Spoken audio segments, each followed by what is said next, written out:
What happens if you turn every enemy into dragons in Dark Souls 1? What's up everybody, Stream Your Mind here and welcome back. The other day, I had the craziest idea of turning all the enemies in Dark Souls 1 into dragons. Specifically into the 3 dragon bosses in the game, Calamite, Seath, and the Gaping Dragon. I will be leaving the link of the mod I used in the description of the video for those who want to try it out. It's a really good mod. I recommend. And let me tell you, this run was crazy. So before we begin, please consider subscribing to the channel as I am close to 11,000 subs and it would be amazing if you've joined this community. With that being said, let's find out what happens. After meticulously picking the best name for our hero, I picked the bandit class for the highest DPS possible right out the gate. Picked up the master key, which will be a crucial item for this run, which is like saying that water is wet because everybody picks the master key. If you don't, let me know in the comments what is your go-to item when you create a character in Dark Souls 1. As usual, we wake up in jail after a wild night of partying and drinking. I walked over a random dragon tail laying on the floor to acquire the key and free myself. The entire area was filled with different pieces of dragons which usually disappear after hitting them once. After admiring feat just like Miyazaki intended, I moved on to light the bonfire. And unlike during my all boss run where I turned every enemy into a boss, link in the description for the curious, the tutorial boss did not die instantly this time. So I opened up the boss arena with great anticipation. Who's it gonna be?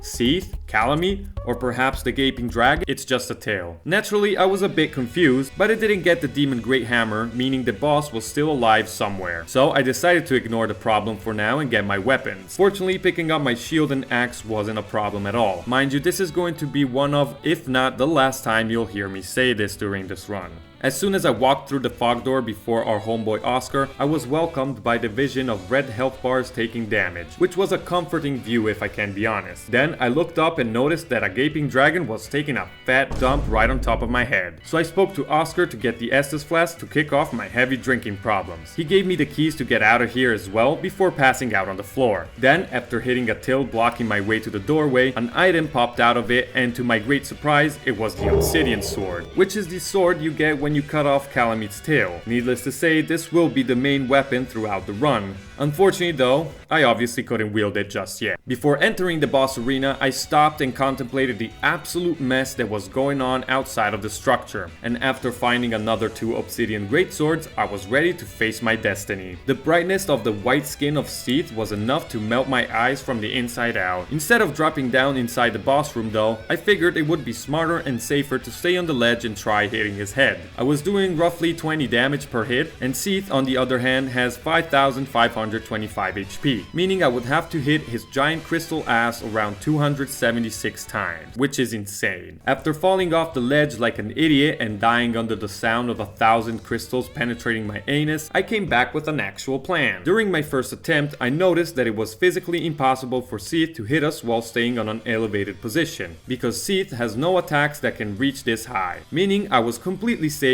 just as long as I managed to stay on this tiny platform. It was a bit tricky to understand the timing for attacking because a lot of the times I would simply miss the target, as Seath likes to move his head a lot. Needless to say, this was a very long process, during which I noticed that Seath was also taking damage from the dragons outside the arena, which also sped up the process a bit. Unfortunately though, the longest it takes to do something, the more chances you have of fucking up. And after 12 minutes of hitting and missing, I got pushed off the ledge by the dragon's giant head and died a horrible death. But not to worry, because every mistake is a chance to learn, and now I could try taking advantage of the friendly fire between the boss and the dragons placed outside of the arena. So I crossed the fog door once more, and immediately noticed the boss was already losing a higher amount of damage from the friendly fire than in the prior attempt. So I decided to just stand still and not do anything, sort of like anybody working for Harvey Weinstein, and let nature run its course. And after a couple of minutes, our first boss went down. And I thanked all the gods for not making me hit his head 276 times. After being kidnapped by a giant bird, I was dropped in Lordran, where I witnessed a bunch of thieves willingly jumping off cliffs to Minecraft themselves. Thanks to this fact, I was able to level up to a decent level right off the bat, which is one of the few saving graces of this run. I then immediately spoke to Petrus for the most important item in the run and decided I would try and climb my way up the stairs towards the Undead Berg. And apart from being welcomed by a couple of Calamite right before reaching the alley, I didn't encounter any major issues up to this point. Fortunately for me, me, that was about to change once stepping into the actual area. I'll just run the clip without editing it to make you understand the pain I had to endure during this run. Oh god. Ah! What is happening? I don't know. I don't even know how I'm alive. This is crazy. I have half a million souls already. Dude, you gotta get out. No. I was just about to make it to the bonfire, but a stupid gaping dragon blocked the way and I got roasted by Calamit's breath attack. So once I returned to Firelink, I thought it was best to try and seek other routes. So I took the elevator down to New Londo ruins, and while going down, my screen was invaded by a bunch of purple wings. This revealed to be a problem because it indicated the presence of a bunch of thieves blocking the way outside the elevator. So after hitting them for what felt like an eternity, I was able to carve a path through and make it to the Valley of Drakes. Witnessed a Calamite dropping off like an idiot after forgetting that he does have wings and a fully rendered flying animation. And after avoiding another Calamite's stinky breath, I made it to the elevator. I lit the bonfire and obviously forgot to sit down. Collected the grass crest shield for some much needed extra stamina regeneration before being pushed off into the void by a gaping dragon replacing the Black Knight with the halberd. So after painfully respawning back in Firelink and making my way through the forest of the Thousand Thieves, I found out that the gaping dragon blocking the way had fell to his death. I made sure to sit down at the bonfire and then reach the Undead parish to get access to the blacksmith. But to my confusion, he wasn't there. Also, check out my sick dance moves. I tried sitting down at the bonfire in hopes it would respawn him, and gladly I was welcomed by a T-posing Seath replacing Andre, eagerly waiting to give me a hug. The problem now was that he was blocking the stairs, preventing me from descending to his level. I decided to ignore the problem for now, leveled up some more before venturing towards the church, where a Calamite was waiting for me. Fortunately, I was able to run past him and unlock the shortcut to Firelink, which was huge, as this would allow me to freely go from the blacksmith to Firelink in seconds. Since I was already in the area, I decided to go check the route to Gargoyles, and at first I was relieved because the room that would be usually filled with hollow enemies was empty, only to then realize the absolute torture fest this room would soon become. I then died trying to get back to my souls, and what happened next was so weird. A flying Seath, the one meant to replace Andre, just flew up high in the sky. I took this opportunity to climb down the stairs and quit out the game. I was then relieved that the biggest meth dealer in Lordran had no intentions of flying to outer space anymore, even though I literally needed to crawl inside his irregular polygons. Irregular polygons. In order to speak to him. I need to thank once again Challenger Andy's All Seath video, which shows how to solve these issues perfectly. I upgraded my weapon to +1 thanks to the gaping dragon dying from earlier. The teleporting Seath now was blocking my way to the ladder, so I had to re-strategize. But it was kind of difficult to figure something out while crystals were penetrating every fiber of my being. No! Oh my god, what the fuck? I returned to pick up the Firekeeper soul and tried my luck to get to Firelink Shrine. Unfortunately, there is no luck in this run, only pain. I tried again and this time made it to the elevator in one piece. I spent my souls on leveling up before going back up the elevator, only to realize what horrible mistake I just made. Because you see, Calmi has an insane range of aggro, meaning he would start shooting fire before even having me in his line of sight. And if for some miracle I would be able to survive it like you're seeing now in the video, don't you worry that another Calmi would soon come to the rescue and make sure that I would never know joy in this life. I gave it another try for the memes before venturing into Lightdown, where I was immediately welcomed by a gaping dragon falling off a ledge. This gave me hope that this would be somehow better than the Undead Church. It was somehow worse. Oh no. Oh. Because not only I would have to deal with the Seath blocking the way to New Londo every time I died, but descending through this area was probably what going down the hell pit felt for Dante. Have a look for yourself. Oh my god, motherfucker. This is such a mess. What is happening? I can't even see. Oh. Yeah, this was complete ass. But the biggest issue was, as you can imagine, Calamine. And this cursed spot right here. This was like a cross street where all the worst things you can imagine combined, merging into a huge load of bullshit. Since the gaping dragon would prevent me from descending the ladder, and the fire attacks from the multiple Calamites firing from different directions would then make me crispier than a chicken tender at a KFC. So the only option was to sit it out until only a reasonable amount of enemies would be left, and then pray Lord Gwyn that nothing would happen while reaching the elevator. Of course, nothing weird happening is kind of an antithesis for this run. Now, the difficult part. Of course, that was the easy part. You thought we were done here? Now witness true chaos. What the fuck is going on? Oh good, at least he died. He's taking damage. Holy shit, Calamine is a beast.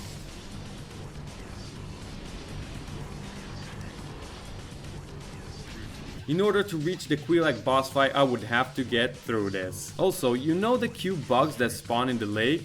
Yeah, those are all thieves now. You can't really see them, but they're there, in the back, slowly making their way towards me. The amounts of souls I was getting was so satisfying though. After patiently waiting for the perfect opportunity to strike, I took my chances but utterly failed and died. Killed by a combination of fire and crystals, which is the most common cause of death in places like Ohio. I had another try and it was going somewhat well until I was blocked by Seath and the absolute worst thing happened. I got cursed. And for my Elden Ring newbies, getting cursed in Dark Souls 1 means that half of my total health care was taken away from me, as well as other inconveniences which I will not get into for time-saving matters. Just know that it's bad. This, as you can imagine, made my already thin survivability even thinner. Naturally, the priority was to undo this curse now. So I spent another 15 minutes killing the thieves down in New Londo, got through the Darkroot Basin into the Undead Parish, bought as many arrows as I could from Andre as well as all the items I forgot to get before, and because I have ADHD, I forgot what I was doing entirely and decided to try and reach the gargoyles again. And I'm really glad I did actually, because this time around I discovered something very interesting. If I entered this room, for some reason the Seath block in the ladder would simply disappear. This was it. I cracked the code.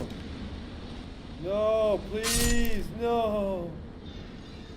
I had another failed attempt, but eventually I was able to make it back to the room. And after an initial heart attack caused by Seath still being very present, spewing his annoying crystals, which almost killed me. Luckily though, he did disappear at a certain point, and I waited for some of the health bars to completely deplete before almost dying while climbing the ladder. So I decided to slow down a bit. Also, I had to use up to my last Estus and I didn't even reach the boss. Waited for the perfect moment and made it up the ladder. Foolishly thinking I was safe, only to nearly getting killed again by the fire clipping through time and space. Thank God I made it up safely. An interesting thing I learned on my many attempts trying to get back to the boss was that there was an RNG element on how the enemies would be spawned in given their size, meaning that sometimes, with the right RNG, the Calamites blocking the ladder would be placed in a way that would allow them to actually eliminate themselves, making climbing up the ladder much easier. Finally, I could find out who was waiting for me on the other side of the fog door.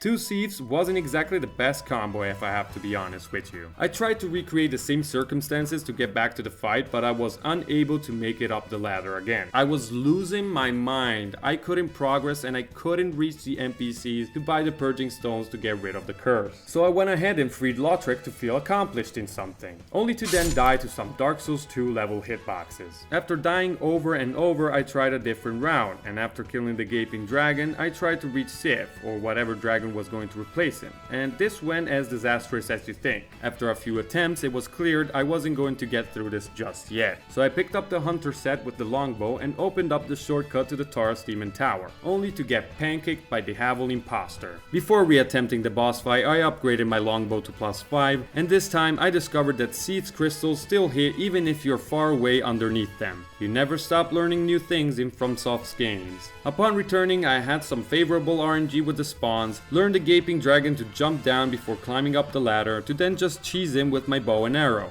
Unfortunately, I was kicked off my position and died. Once I recovered from my weekly mental breakdown, I climbed back up the ladder, and for some reason the dragons were completely missing this time. They probably couldn't take it anymore and just unalive themselves, lucky bastards, but at least now I could focus on the real Seath, who has been asserting dominance this whole time. He then broke character and fell off to his demise. I couldn't believe that. Progress was made. With the Taurus Seath taken out, I could reach the merchant lady that sells purging stones. I died on purpose because I realized I didn't pick up the key to the lower undead bird. I used the iframes from opening the door to survive the yellow and black fire that had become the staple of this run and reached another choke point. I waited like forever to see if the Calamite blocking me would die for some reason, and when that didn't happen, I just had to run for it, and it was going well. Like, surprisingly well, making it past the Capra Demon fog wall, only to then decide to take things slowly and carefully, and was punished because of it. Ain't no way, ain't no way, ain't no way, no way!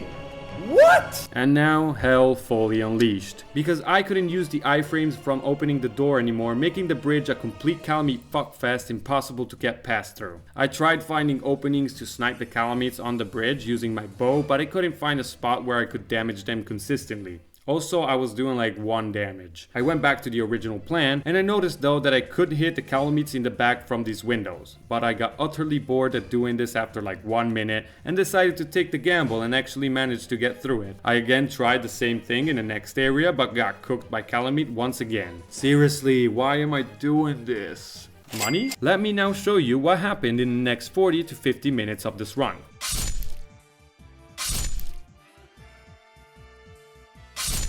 The fact is, I needed the purging stone at all costs, so keeping this in mind, I started studying the timing of the different fire breaths Calamite would use, and I noticed that it took him a lot longer to recover when doing the rotating fire attack. Mind you, I was so anxious during this process because I was sick and tired of doing the insanely long run back from the bonfire to this spot over and over again, so it happened more than once that I would back off like a little bitch from attempting getting through what had become an official roadblock now.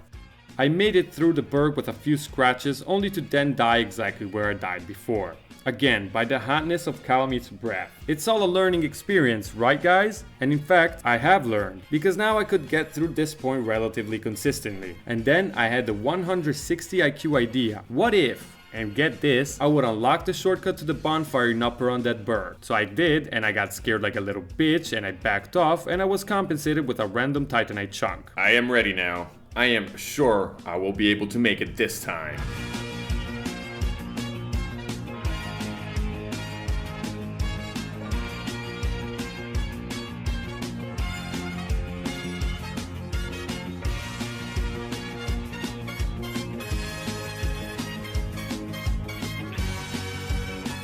I can't believe it, I actually made it! I spoke to a dragon leg and I bought as many purging stones money could buy, as well as moss clumps and homeward bones. And finally, I could free myself from the curse. I then spent the next 15 minutes sniping a Calamite blocking the way to the Firelink bonfire, leveled up using the 2 million souls I racked up on my journey, accidentally led the Lotric to an uncanny death, reached the Valley of Drakes, and I returned to the Nightmare. I tried getting rid of some enemies with my bow, but I got bored of waiting and tried my luck and died obviously. As I said before, only getting back to the rotating elevator was a boss fight of its own, so I'm not going to tire you with the countless attempts it took, and I will cut to the chase. If you think that I came up with some crazy strategy to get through the swamp section, well, you're wrong. I just ran and hoped for the best. Because wasting hours to kill every respawning Seath that replaced the bugs to then just randomly die from a hidden Calamite clipping inside the walls didn't really seem worth it to me. And while I did run the risk of getting cursed or anyways sent back to the bonfire, ultimately I made the right choice because I was able to come through. Finally, I felt like the run was going somewhere. Now I only had to hope to have an easy boss behind Quilek's fog door.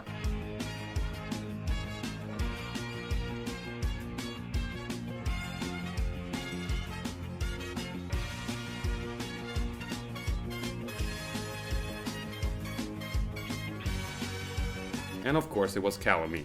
Luckily, the bosses were actually the easiest part. Having to deal with multiple calamites at the same time while being attacked by another 2 types of magic reptiles naturally made fighting only one a joke. It also helped that I somewhat got him stuck in a loop, which allowed me to take a big chunk of his health bar, and I achieved this by simply following his left foot. By doing this, he would then get stuck in his Slithering Flames attack animation. He eventually broke out of it, but by that time I had taken over half of his health bar down. He did somewhat retaliate at the end while I was trying to use my L2 attack to finish him for some style points, but I quickly recovered and finished the job. And I finally rang my first bell of awakening for this run.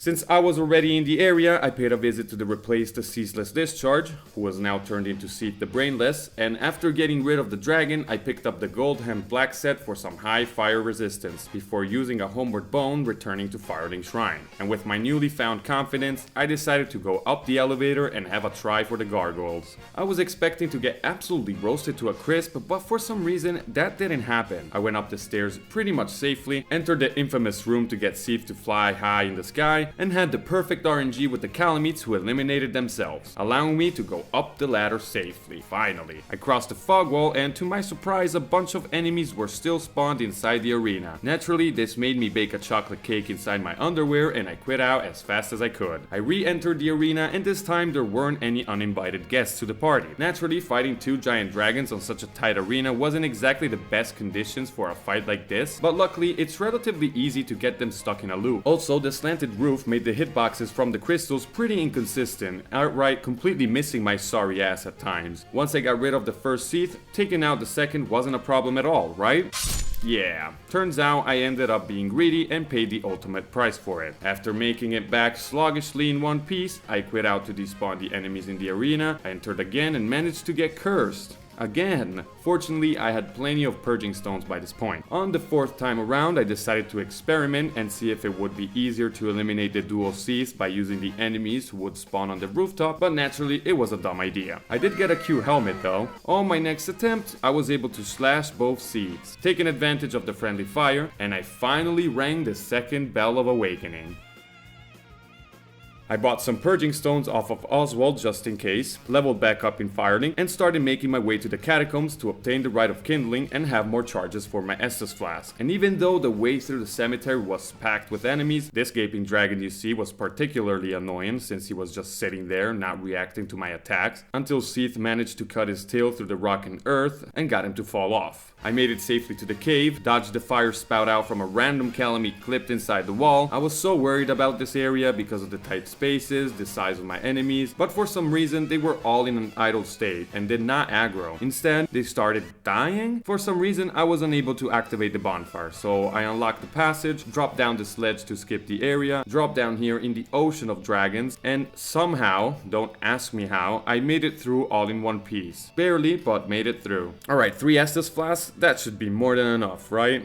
Unfortunately, I didn't know why this happened, but Pinwheel was not turned into a dragon. And yes, this does technically make the run invalid, but I tried re-rolling the seed, changed the settings, but nothing could turn Pinwheel into a friendly lizard monster. I eliminated the daddy, warped back to Firelink, and started climbing up Sen's fortress. And rest assured, a calamite was placed right at the start of the structure to make sure my pain would never go away. Once I made it back, I took things slowly and waited for some of the enemies to eliminate each other, only to be pushed off by a random gaping dragon. Thought I saved it by quitting out, but that was not the case. This happened twice, by the way. I actually managed to reach the ladder thinking I could make it all in one piece, but Calamite obviously thought otherwise. I decided to try and wear the Nazgul robes to counter some of the fire damage, and thanks to some favorable spawns, I finally made it through the first set of traps. Rolled underneath the gaping dragon's crotch, picked up some large tits for good measure, made it through the boulder section, and was then blocked by Seath's ugly face. With some struggling, I made it to barely squeeze through his wings, and I was almost at the finish line when, of course, what did you expect? Luckily though, I was able to get back on my next attempt and actually managed to get through. I got stuck between Seath's fat ass and the stairs, which was scary as hell, not gonna lie, but I was able to somehow survive all of this and make it to the bonfire. Unfortunately, the Iron Golem as well wasn't turned, so I'm not going to indulge too much in this fight, even though something weird did happen, as I thought I got him to fall off the structure, but apparently he learned how to fly? After being kidnapped by Harvey Weinstein's assistants, I arrived to the City of Gods, Anor Anor Londo, where our Calamite obviously gave me a warm welcome. I casually ran under the dragon and reached the bonfire, said hello to Seath and prepared for an epic fight on the catwalks. Unfortunately, Miyazaki placed a banana peel on the walk path that naturally resulted in me falling to my death. Once I made it back though, for some reason, all the enemies now had already fell off. Again, probably cheeky Miyazaki placing banana peels all over the place. I unlocked the elevator, got pushed off by the gaping dragon replacing the second gargoyle. God, this is a recurring theme, isn't it? Once I got back, I spent the next 2 minutes sniping the dragon from afar. The rest of the area wasn't too bad. I managed to survive all the way to the bonfire, partially thanks to the dragons conveniently forgetting that they have wings, though I had no idea the curse would still build up even after sitting at the bonfire. Making it to the Ornstein and Small fight was a cakewalk as I managed to reach it on my first try, and the cutscene was glorious.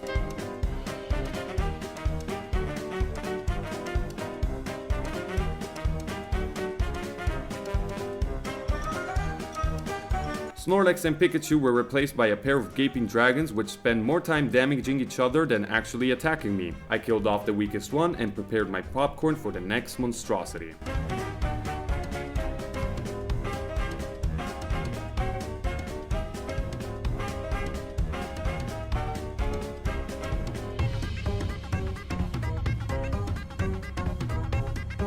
I was bombed by a giant crystal bomb, signing me that Seath had now joined the chat group. Naturally, after having to fight these guys the entire run, this fight was as easy as you can imagine. I struck the last blow on the naked pervy dragon and witnessed the fireworks. Talking about perverts, I received the Lord Vessel by the Goddess of Prosperity and went back to pick up the items I missed. I jump skipped here, surrounded by the sounds of a million dragons trying to eat my ass, had the Occult Club randomly dropped in my inventory before being sprayed by Calamite's warm passion, which led me to panic roll all the way down to the stairs and I picked up the Havel set. Even with Havel's ring, I still fat rolled, so I compromised for a mid roll by taking off some parts of the armor. Considering I was running around with a literal piece of cloth 5 minutes prior, this was still a huge improvement to up our survivability. Because I re-rolled the randomizer a few times trying to replace the golem and pinwheel, naturally Andre was now turned into a Calamite, which would disappear as soon as I descended to his same floor. I didn't really know what to make of this, so I decided to not worry about it. My goal now was to go and get the Covenant of Artorias ring, meaning I would have to reach the Sith fight, which was a roadblock earlier in the run if you recall. Now the problem wasn't that I would die in one shot from the fire, but that I would simply be thrown off the cliffs. Some say I was felled by gravity.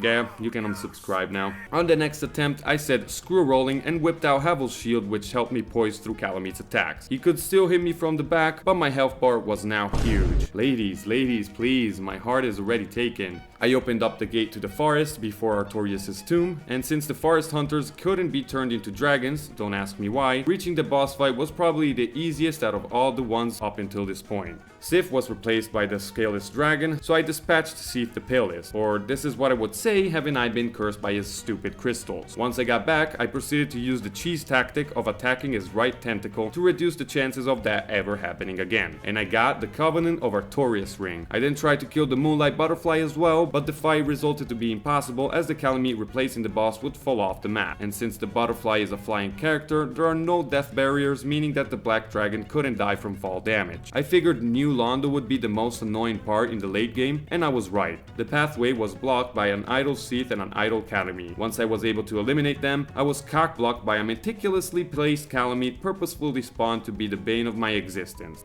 I did not want to risk an aneurysm at the moment, so I decided to go through the catacombs. And after a few expected deaths, I reached the Tomb of Giants, which was also a nightmare. But after some struggling, I was able to reach the bonfire. I upgraded a Black Knight Great Axe, randomly dropped by one of the dragons to +3, and I made it safe to the second bonfire. Got a Black Knight Halberd drop, which is always nice to see, and then I realized I forgot to place the Lord Vessel. Shit. So I went on and placed the damn bowl of soup and returned to the Tomb of Giants where I forgot to sit down at the bonfire and died. Oh, what the fuck? It happened again. Well, apparently the game couldn't spawn me in any other safe place, so I got wrong warped to the end of the game. Again. For the second time in 2 different challenges. I can't say I'm not relieved though, I mean the run is invalid, but honestly I'm glad the headache had now passed. I tried the dark signing out of course, but this didn't work, so there was nothing to do but finish the run, hoping to at least have an epic last battle with Calamite as the final boss. And fortunately, I wasn't disappointed.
Alright guys, this is all I've got for today. Thank you from the bottom of my heart if you watched up until this point. I know the ending was a bit abrupt, but there was nothing I could do to solve the wrong warp situation. Hope you had fun anyways, and if you aren't already, please consider subscribing to the channel so you don't miss out on future uploads. Alright guys, this is all I've got for today. Have a great weekend, and I will see you guys in the next one.